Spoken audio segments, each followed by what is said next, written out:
Good morning, Wild Cottage friends. I thought I'd see about doing a little video for the winter solstice. It's the morning of the 21st, winter solstice.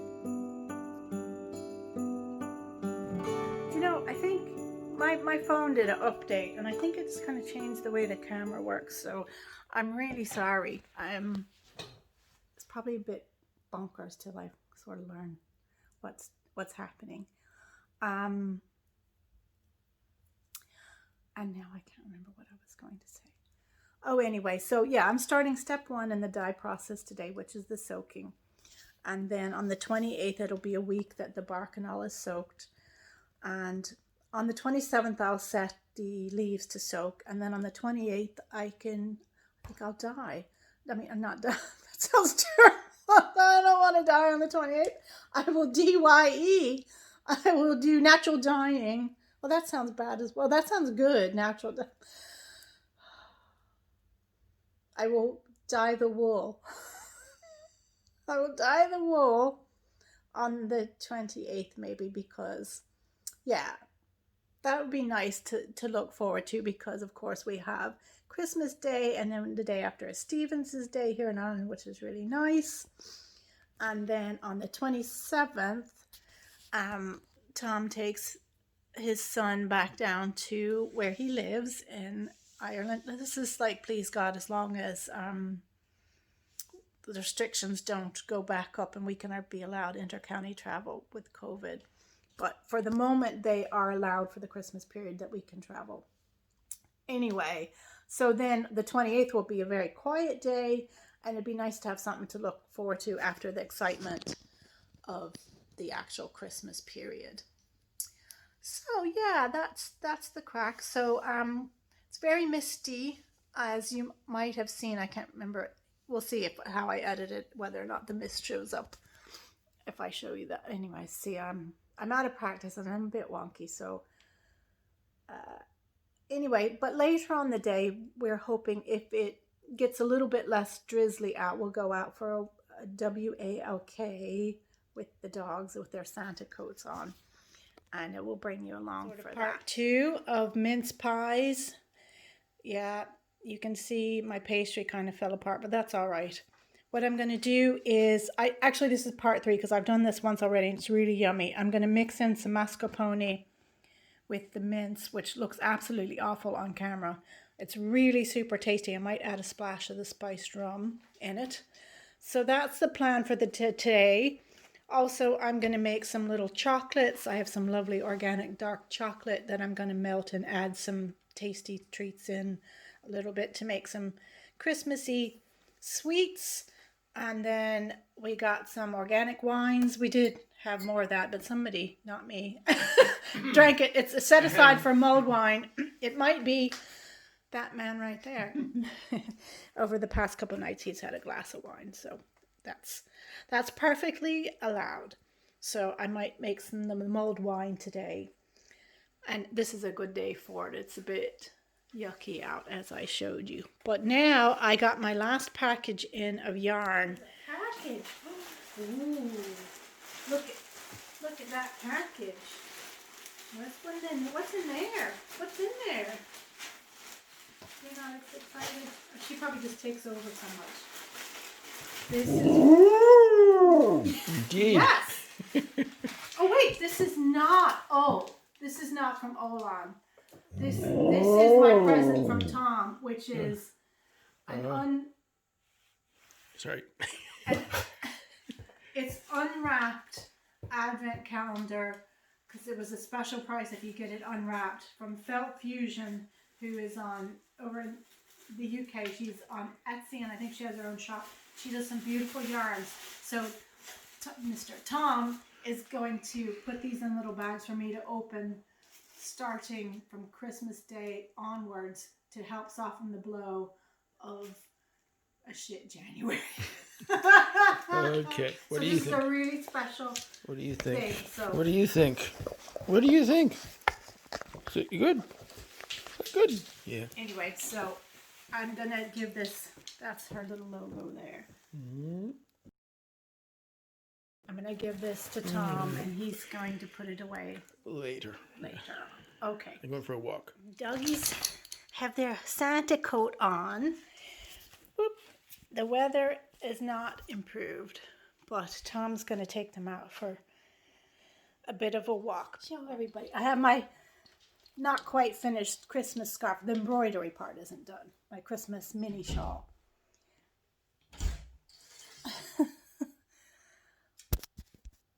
Oh, Walk. go out for a walk? Jack, walk. Alrighty, we'll see you in a bit.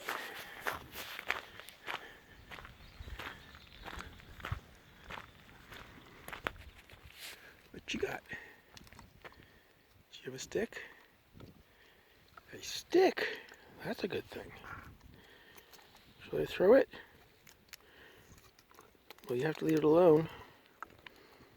Okay. Well, you have to let go of it now.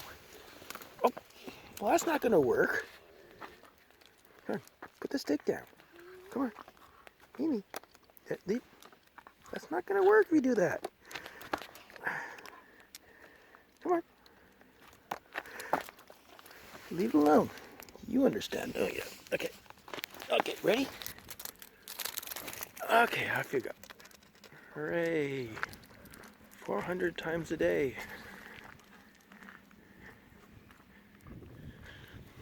Off you go. Okay.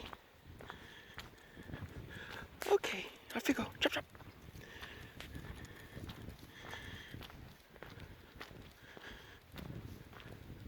So the dogs, Tom took the dogs for a walk. I think he got some video of that, and they wore their coats, and of course they got wet. So they're drying by the fire, and my tea towel is drying. I've made some Christmassy gifts for people. I made a hot chocolate mix with raw cacao powder and organic bits and bobs. I've made chocolate covered nuts of different varieties and different flavors, some with coconut. And I've made some chocolates in little molds, 2 different flavors. A lovely dark organic chocolate one that is with pink Himalayan salt and, what am I trying to say, cinnamon, and the other is coconut. They look terrible, but they're little Christmas shapes. I think when I pop them out, maybe the front will look a bit better. I don't know. It's the first time I've done them in a mold. So we'll see. Going to open my yarn from Giddy Aunt Yarns and the little present they put in with it, which I saved for the solstice. These are the, let me turn on the overhead light so you can see the colors better. So that's probably a little bit better, although as I've said in previous videos, the blues aren't showing true. They're much more sort of a teal green than this.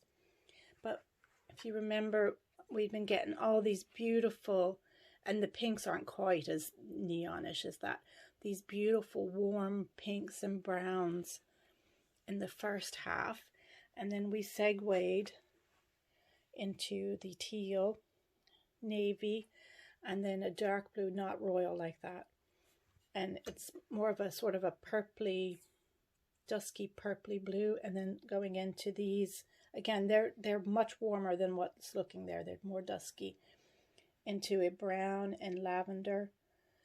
And now, wow, the colors are really being washed out. I'm so sorry about that, because these are really rich and beautiful, and it's just not showing up.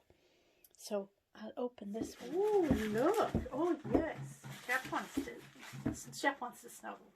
Look at that. Oh, it's a lovely green with some dark brown sparkles. I've got another package. Do you want to see what's in there? What's in here? Overkill Ceramics. Lisa Brown is the maker. She's in Northern Ireland. You probably can't really see that. So this is well, it's a little bowl for anything, but it'd be very good for tea bags after you put your cup of tea. I'm not sure if the colors will show up. It's a very subtle sort of warm yellowy beige into a warm pinky beige color. It's actually really, really beautiful.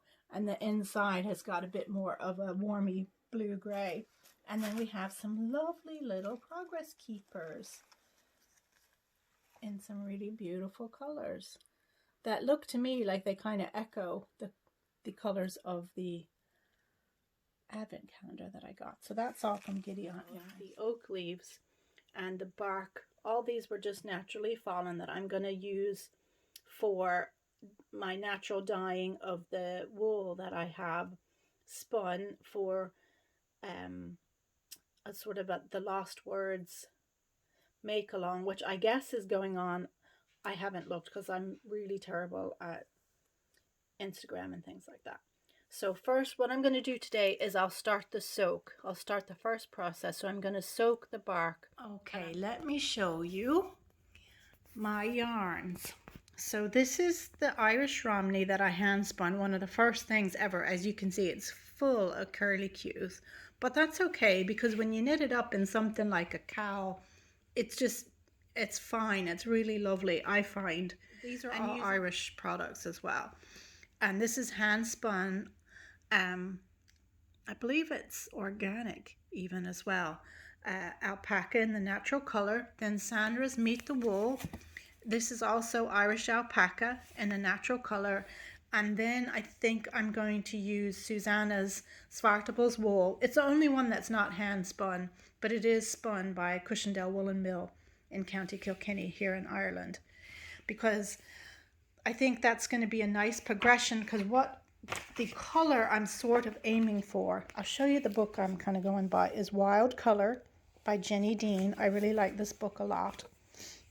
So I'm using the leaves and some bark. I found one oak gall, which I can't find now, so anyways, it doesn't matter. But okay, so let me just say that these colors are showing much more yellow on the screen, so they're not looking true at all, and these are the shade more purpley. But with the leaves, I'm looking for this color, which is not as yellow as that, so it's more of a beige. And then and these are, so these little symbols show the different ways of using mordants. The black one shows you if you just use the dye stuff without a mordant, an approximate color that you could get. This one is for the leaves, this one is for the bark. They are not as peachy as they're looking. So unfortunately, that's not very helpful for you guys. But what I'm thinking that I might end up with, I mean, natural dyeing, especially the first time that you use a dye stuff, is very, know exactly what you're going to get. But I'm hoping that it'll be something, that'll be sort of the warm beigey brown that will kind of finish this progression and not be too dark. I mean, I find often, I don't know, the few times that I've done natural dyeing, I've done it in classes with Sandra as her assistant, taking the class and then also as her assistant. And generally, the colors aren't like super dark. And then you do things to darken them if you want. So I'm fairly confident that this won't be too dark, and I won't get it. I have about 80 grams of dried leaves, and I have, what did I just weighed it and I've forgotten already. But it's also the twig, so it gives it more weight, but I think it's about 80 grams in there. I stripped off some of the bark, but not all, because it was so awkward. But I think the two together of actual dye stuffs will give me about equal weight of this skein of yarn, which is what you need. So I'm going to soak these now for a week.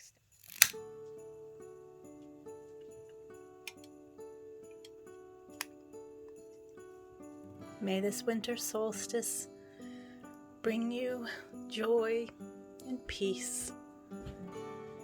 May all be well for you, even through the hard times.